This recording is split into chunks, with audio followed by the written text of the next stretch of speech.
फर्जीपना और भ्रष्टाचार।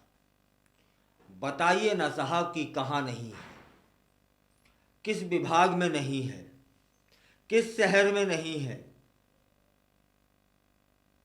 खोजने निकलोगे ना तो कदम कदम पर आपको भ्रष्टाचार मिलेगा, फर्जीपना मिलेगा, फर्जी व्यक्ति मिलेंगे। देखो ना साहब, कोई नेता का भतीजा बन जाता है, कोई अधिकारी का जीजा बन जाता है, कोई चाचा बन जाता है, तो अधिकारी का कोई भतीजा बन जाता है। और जब यथार्थ में मालूम पड़ता है तब दूर दूर तक कोई वास्ता नहीं होता।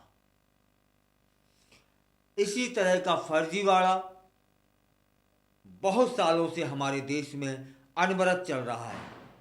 रोक लगाम कभी नहीं।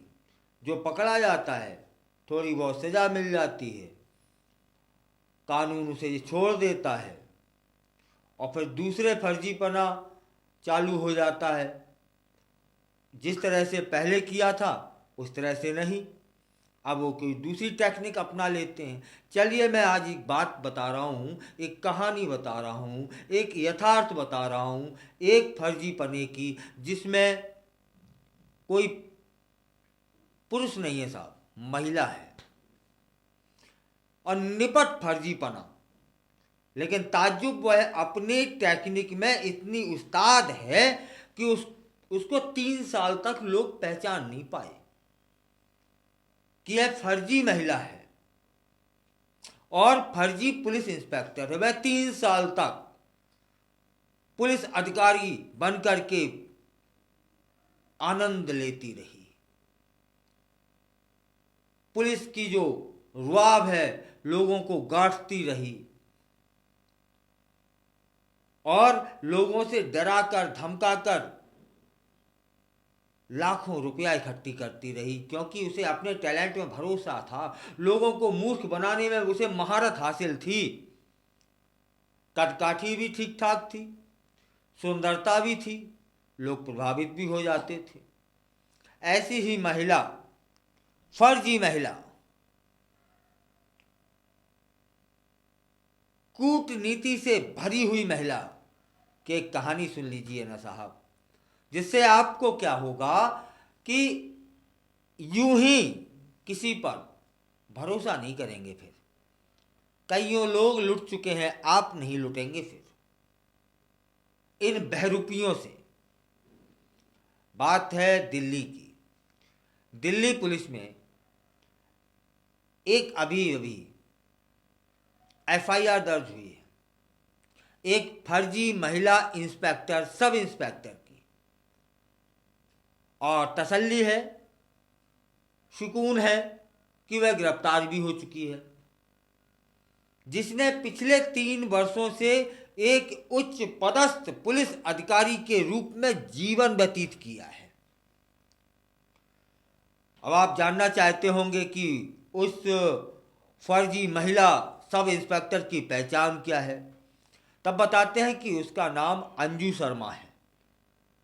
और एक बात और बताते हैं जिसे जानकर आपको ताज्जुब होगा कि वह फर्जी अंजू शर्मा 10वीं कक्षा में 3 बार फेल हुई थी। लेकिन लोगों को मूर्ख बनाने में वह पास ही नहीं, महारत हासिल हुई उसे। अंजू ने फर्जी सब इंस्पेक्टर का रौब का इस्तेमाल करते हुए कई बेरोजगार लोगों को, युवाओं को ठगा और करोड़ों रुपए की ठगी कर ली। और एक और आश्चर्य, आपको जानकर बड़ा अचंभा होगा कि उन करोड़ों रुपए की ठगी करने के बाद उसने क्या किया। उन पैसों का कि आलीशान शादी की अपनी। अंजू शर्मा ने अपने फर्जी आईडी कार्ड, पुलिस की वर्दी, बड़े अधिकारियों के साथ अच्छे संबंधों का दावा किया, लोगों को नौकरी लगाने का झांसा दिया। और जब यहाँ स्टार लगे होंगे तो कौन ना आ जाएगा झांसे में। और उस पर उसकी कदकाठी, उसका नैन नक्श आकर्षक था। जब बोलती थी ना तो ऐसा लगता था कि जैसे गुलाब के फूल उसके होठों से बाहर आ रहे हों, इतना मीठा बोलती थी। अंदर क्या था, अंदर कितनी काली थी, यह तब पता लगा जब करोड़ों रुपए युवाओं से उसने ठग लिए। उसने बेरोजगार युवाओं को दिल्ली पुलिस में सिपाही, ड्राइवर, रसोइया इन पदों पर भर्ती कराने के नाम पर पैसे लेती थी। वो उनसे शिकार से उनकी आर्थिक स्थिति के अनुसार किसी से 2 लाख, किसी से 5 लाख, किसी से 10 लाख और अंतिम जो सूचना प्राप्त हुई है 30 लाख रुपए तक भी वसूले हैं उसने। दिल्ली पुलिस बताती है कि अंजू ने अपने रिश्तेदारों, परिजनों और पड़ोसियों को यह विश्वास दिला दिया था कि वह दिल्ली पुलिस में सब इंस्पेक्टर है, और इस तरह से उसने कई लोगों को ठगा। पुलिस ने अंजू के पास से एक फर्जी दिल्ली पुलिस का आईडी कार्ड और उसके मोबाइल फोन में वर्दी पहने हुए कई फोटो और वीडियो भी बरामद कर लिए हैं। इस मामले की जांच कर रहे अधिकारियों का कहना है कि अंजू शर्मा ने अपनी ठगी के माध्यम से एक भव्य जीवन शैली जीने का प्रयास किया था। हम आलीशान जीवन जिए इसलिए तुमने कई युवाओं के सपने धराशायी कर दिए, कई युवाओं को ठग लिया। एक तो बेचारे वो बेरोजगार हैं, ऊपर से तुमने ये कर डाला, और बदले में क्या किया, आलीशान भव्य जीवन जिया। निकल जाएगा सब, निकलना शुरू हो गया है सब।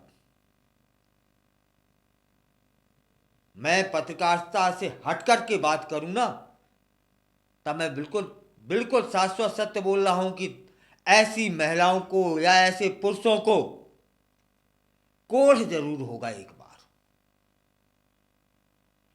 मैं पिछले 3 सालों से दिल्ली में रह रही थी और लोगों को पता नहीं चल रहा था कि वह फर्जी है, और रोज ड्रेस पहनती और निकलती, पहचान छुपाकर लोगों को धोखा देती थी। उसकी गिरफ्तारी के बाद अब पुलिस यह जानने की कोशिश कर रही है कि उसने कितने और लोगों को ठगा है और उसके द्वारा किए गए अन्य संभावित अपराध क्या क्या हैं। यदि आप उनमें से एक हैं तब फिर सीधे पुलिस थाने जाइए। ऐसे बहरूपियों को जेल के साथ साथ ईश्वर को भी दंड देना चाहिए। ईश्वर का एक ही दंड, एक ही विधान कि इस कदर का कोढ़ हो बहरूपियों को जो युवाओं के साथ खेल गए, पैसे के लालच में आलीशान जीवन जी रहे हो, लोगों को ठग रहे हो, तो कोढ़ बन के टपकेगा, पक्का मानना। अंजू शर्मा की गिरफ्तारी ने यह स्पष्ट कर दिया है कि समाज में ऐसे लोग मौजूद हैं जो दूसरों की मेहनत की कमाई को ठगने के लिए किसी भी हद तक जा सकते हैं। इस घटना ने यह सवाल उठाया है कि क्या हमारे सुरक्षा तंत्र और कानून व्यवस्था में कोई कमी है। इस तरह के अपराधियों को फलने फूलने का अवसर कैसे मिलता है। पुलिस के जो अधिकारी हैं उनका कहना है कि वे इस मामले की सभी पीड़ितों से संपर्क करेंगे ताकि उन्हें न्याय दिलाने की प्रक्रिया शुरू की जा सके। यदि आप शिकार हुए हैं तो पुलिस की मदद करें, पुलिस तक जाएं। इसके अलावा उन्होंने यह भी कहा कि ऐसे मामलों में जागरूकता फैलाना आवश्यक है ताकि लोग इस तरह की धोखाधड़ी से बच सकें। अंजू शर्मा की कहानी हमें यह याद दिलाती है कि हमें हमेशा सतर्क रहना चाहिए। किसी भी व्यक्ति या संस्था पर आंख मूंद कर विश्वास नहीं करना चाहिए। ठगी के मामलों में आमतौर पर लोग अपना लालच या ज़रूरत के कारण धोखा खा जाते हैं, लेकिन हमें समझदारी से काम लेना चाहिए। इस मामले ने समाज में एक बार फिर से सवाल खड़ा किया है कि क्या हमारे बच्चों की सुरक्षा सुनिश्चित करने के लिए पर्याप्त कदम सरकार ने उठाए हैं। युवा थे साहब, बेरोजगार थे साहब। अंजू शर्मा ने अपने ठगी के तरीकों को इतनी चतुराई से छिपाया था कि कई लोग उसकी बातों पर विश्वास करते रहे, सालों करते रहे। उसने अपने शिकार को यह विश्वास दिलाने में सफलता प्राप्त की थी कि वह वास्तव में एक प्रभावशाली पुलिस अधिकारी है जिसके पास नौकरी देने की शक्ति है। इसके लिए उसने पुलिस की वर्दी पहनकर फोटो खिंचवाने और सोशल मीडिया पर उन्हें पोस्ट करने का सहारा लिया, जिससे उसका रौब बढ़ता गया। इस घटना ने न केवल दिल्ली बल्कि पूरे देश में सुरक्षा तंत्र की प्रभावशीलता पर सवाल खड़े किए हैं। क्या हमारे सुरक्षा बल इतने कमजोर हैं कि ऐसे फर्जी लोग फर्जी अधिकारी बनकर बिना डर के समाज में घूम रहे हैं? क्या हमें अपने युवाओं को इस तरह की धोखाधड़ी से बचाने के लिए अधिक जागरूकता फैलाने की आवश्यकता नहीं है? पुलिस ने अब अंजू शर्मा से पूछताछ शुरू कर दी है। जो स्टार लगाकर रौब दिखाकर घूमती थी ना, अब पुलिस की वही लगे तेरे की हो रही है। अब निकल रही है, अब उसे याद आ रहा होगा, अब पश्चाताप में लगी होगी। लेकिन काहे का पश्चाताप? तुमने तो युवाओं को ठग कर आलीशान जीवन जिया है, आलीशान शादी की है? एक एक कमरे में 2-2, 3-3 एसी लगाती थी वो, युवाओं को ठग कर। फिलहाल पुलिस ने अंजू शर्मा से पूछताछ शुरू कर दी है ताकि यह पता लगाया जा सके कि उसने और कितने लोगों को ठगा है, उसके पीछे और कौन कौन लोग शामिल हैं। हो सकता है यह गिरोह हो सकता है यह किसी गिरोह की सदस्य हो। इसके अलावा पुलिस उन सभी मामलों की जांच कर रही है जिसमें अंजू ने पैसे लिए हैं। इस प्रकार दिल्ली पुलिस द्वारा गिरफ्तार की गई अंजू की कहानी न केवल एक व्यक्तिगत कहानी है, बल्कि यह समाज में धोखाधड़ी और अपराध के खिलाफ जागरूकता बढ़ाने का महत्वपूर्ण अवसर है। हमें मिला है, आपको मिला है। फैलाइए साहब कि यूं ही किसी पर भरोसा नहीं करना है। हम सभी मिलकर ऐसे अपराधियों का वहीं पहुंचाएं जहां उनका ठिकाना है। यह घटना हमें याद दिला रही है कि हमें अपने आसपास होने वाली गतिविधियों पर ध्यान देना चाहिए। किसी भी संदिग्ध व्यक्ति पर यूं ही भरोसा नहीं कर लेना चाहिए। यदि हम सभी मिलकर जागरूक रहेंगे तो हम अपने समाज को सुरक्षित बना सकते हैं और ऐसे अपराधियों को बेनकाब कर सकते हैं। हमें इस दिशा में ठोस कदम उठाने हैं ताकि भविष्य में ऐसी घटनाओं को रोका जा सके, हमारे बच्चे, हमारे युवा सुरक्षित रह सकें। यह हमारी भी जिम्मेदारी है। हम सभी मिलकर इस दिशा में काम करें ताकि हमारे युवा ऐसे बहरूपियों के आगे ठगे ना जाएं। इस कहानी में एक बात और है, उसके रिश्तेदार तक जानते थे कि वह सब इंस्पेक्टर है, उसके पड़ोसी जानते थे कि वह सब इंस्पेक्टर है, उसके घर के परिवार के लोग जानते थे वह सब इंस्पेक्टर है। यह कैसे हो सकता है? उसके परिवार के लोग कैसे जान सकते हैं जबकि वह 10वीं कक्षा में 3 बार फेल हुई थी? इतना संकीर्ण दिमाग रखने वाला इंसान सब इंस्पेक्टर कैसे बन सकता है? कैसे किसी टेस्ट में वह कैसे पास हो सकता है? घर वाले भी लिप्त हैं ऐसा प्रतीत होता है, घर वाले भी झूठे हैं ऐसा प्रतीत होता है। बिना उनकी सह के? कैसे संभव था? 3 बार हाई स्कूल की कक्षा में फेल हो गई और सब इंस्पेक्टर बन गई।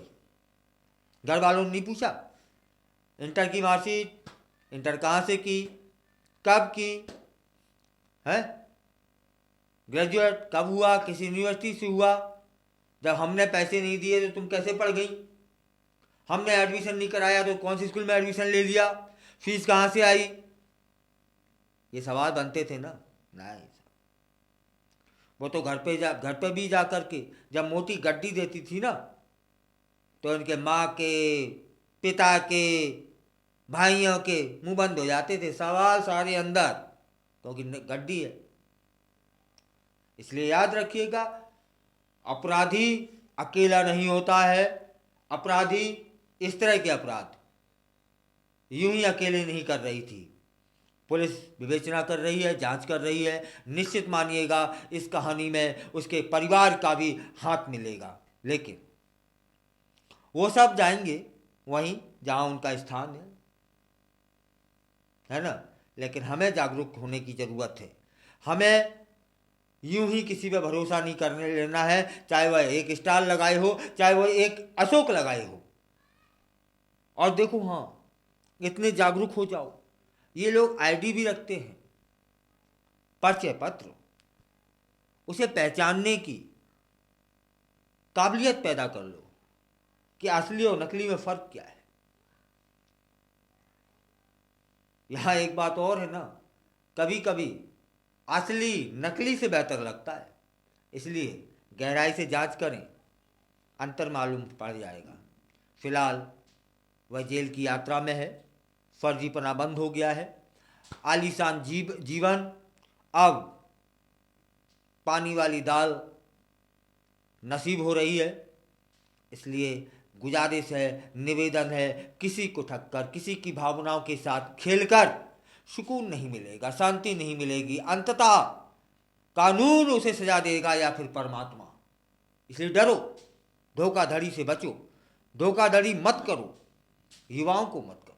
वो वैसे ही पीड़ित हैं यार, है, पढ़ पढ़ के आंखें उनकी गड्ढों में घुस गई हैं। रिश्तेदार, अड़ोसी पड़ोसी ताने मारते हैं उस पर, ऐसे ठगी लोग जुल्म ढा रहे हैं। मत करो, पाप नहीं, जघन्य पाप लगेगा, इसका प्रायश्चित नहीं है। कोढ़ बन के निकलेगा, कोढ़ बन के।